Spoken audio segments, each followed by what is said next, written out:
नमस्कार मित्रांनो, मागील बहिर्जी नाईक ऐतिहासिक साधनातील उल्लेख या व्हिडिओला दिलेल्या प्रतिसादाबद्दल आपले मनपूर्वक धन्यवाद। गुप्तेरांचा उल्लेख आपल्याला रामायणापासून उत्तर पेशवाई म्हणजे मराठा साम्राज्य अस्त होसपर्यंत आढळतो।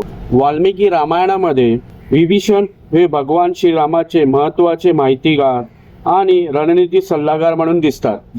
विभीषण म्हणजे रावणाचा धाकटा भाऊ। भगवान श्रीराम, लक्ष्मण आणि हनुमान जेव्हा रावणाविरुद्ध युद्धनीती आखतात तेव्हा विभीषण अनल, पणस, संपाती आणि प्रमती या चौघांना हेर म्हणून लंकेत पाठवतात। तसेच या उलट रावण, शुक आणि सारण या दोघांना भगवान श्रीराम यांच्या छावणीत हेर म्हणून पाठवतात। तर मित्रांनो, ही माहिती तर झाली रामायण काळातील, परंतु या व्हिडिओच्या माध्यमातून आपल्या शिव काळातील गुप्तहेर खात्यांचे कार्यपद्धती त्याचप्रमाणे त्यांचे स्वरूप आपण जाणून घेणार आहोत। ऐतिहासिक साधनांचा अभ्यास केला असता आपल्याला हरकारे व जासूद यांचे काम काही प्रमाणात एकच होते असे दिसून येते। सभासद बखरकार कृष्णाजी अनंत सभासद म्हणतात, जितकी शहरे मोगलाई होती ते जागा 4-5 माणसे वेषाधारी पाळकीस ठेवली।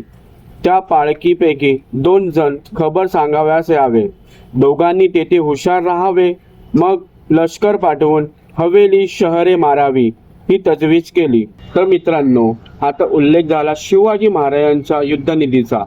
या उलट उत्तम व सखोल पद्धतीने छत्रपती संभाजी महाराजांनी त्यांच्या बुधभूषण ग्रंथामध्ये गुप्तहेरांचे उत्तम विश्लेषण केलेले आहे। बुधभूषणातील रणनीती अध्यायामध्ये संभाजी महाराज म्हणतात, राज्याचे हेर हे त्याचे नेत्र आणि दूत हे राजाचे मुख असते। आदर्श राजा तोच असतो जो आपल्या हालचाली योजना गुप्त राखतो। या व्यतिरिक्त गुप्तहेर फितुरीला बळी न पडणारे, कष्ट सहन करणारे, नित्य नवीन माहिती शोधणारे, लोकांना परिचित नसलेले, गोड व संयमी स्वभावाचे तसेच एकमेकांची ओळख नसणारे हेर नेमावे। याचबरोबर गुप्तहेर व्यापार वृत्तीचा वाटाघाटी करणारा हुशार तसेच संन्यासी, ज्योतिषी असे राजाने गुप्तहेर म्हणून नेमावे।